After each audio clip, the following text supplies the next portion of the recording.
very angry in this city. Why? 90% of every person that gets stopped and frisked is innocent, and 85% of all of them look like me and my son. So this, are they kidding me? Why did you decide to bring your son here? My son rolls with me everywhere. We're a family. Today's Father's Day. Give mama a break. In the first place, so I got a full-time mama, beautiful woman. But today's Father's Day, Sunday. I want to celebrate him because he makes me a dad. And when I get old enough, maybe he'll remember I did that and take care of his daddy. What do you want him to know about today? I want him to know that people actually, that there are more people that care.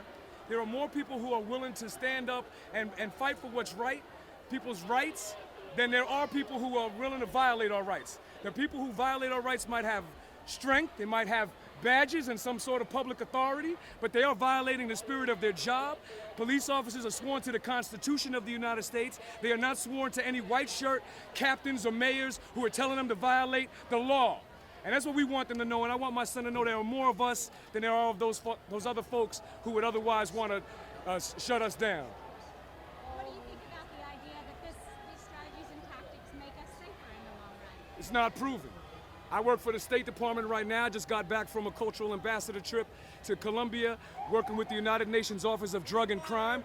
There is no statistical evidence that increasing the amount of stop and frisk in the community actually lowers crime. There is, in fact, statistical evidence that growing jobs, growing security through economic development and youth services actually saves lives and actually reduces crime. So terrorizing young innocent victims coming home from school and stopping and frisking them because of their skin color or their social economic background has not, in fact, reduced crime. It's a lie.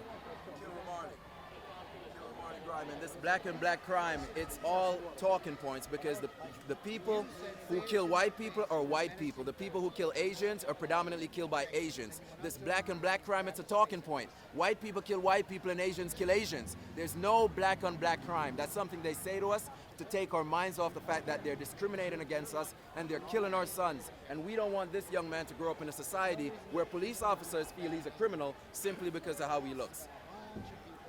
And the only reason why black people are in jail more than anyone else is because we're stopped more than anyone else. We're not criminals. You start stopping white people, they smoke much more weed than us. The only difference is instead of smoking blunts, they smoke bongs. And everyone here knows it. Somebody said it's sort of like a tale of two cities here. It definitely is.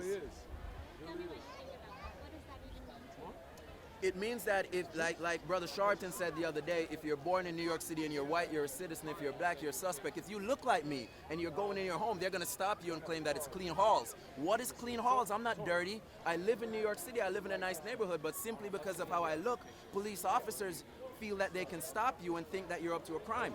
People are not suspicious. Actions are suspicious. So if someone does something suspicious, stop them. You cannot look suspicious. I don't look suspicious. You don't look suspicious. Actions are suspicious. And we made it go too far. We should have stopped stop and frisk 10 years ago. Now it's too late. So many of our brothers are in jail every single day because we didn't speak out. It's too late now. What do you think that happened in New York? I mean, they opposed it in Baltimore. They opposed it in Philly. Why hasn't it happened here?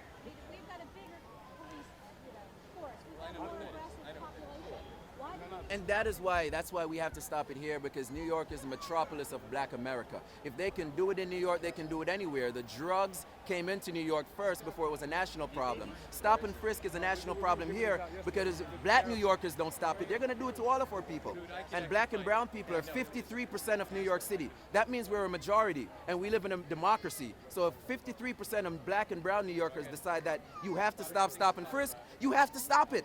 It's a simple thing because it's the democracy. And if you don't stop it, we're going to vote you out. We're not going to have you frisk our children anymore. It's too late now. You got to stop. they say yes, but it's a small sacrifice. A little bit of your rights. Our engagement in the conversation New York is the safest place in the country. Well, How do you respond it's to not that? safe for black people. It's not safe for black people. And it's not safe for brown people. Ramarley Graham was in his house when he died. So we can't say stop and frisk is making us safe. In fact, it's making us unsafe. Children are afraid to go out and play right now because if they look like me, they know that they'll be stopped. And police officers understand the Constitution. They know that you have a right to be free from unlawful search and seizure in your artifacts, person, and place. And you keep doing it, and that's why our children are being shot to death because of stop and frisk. Stop and frisk has not saved one life, but we know it's taken at least one. A young man in the Bronx, Ramarley Graham, that's why he died. And we love the police. We love the police. We don't love the policy. Because police officers put their lives on the line every day, but they have to listen to us because we want to help them. This is hurting us and this is hurting the police as well. There's a lot of police who off the record say, hey, listen, I'm trapped in this system too.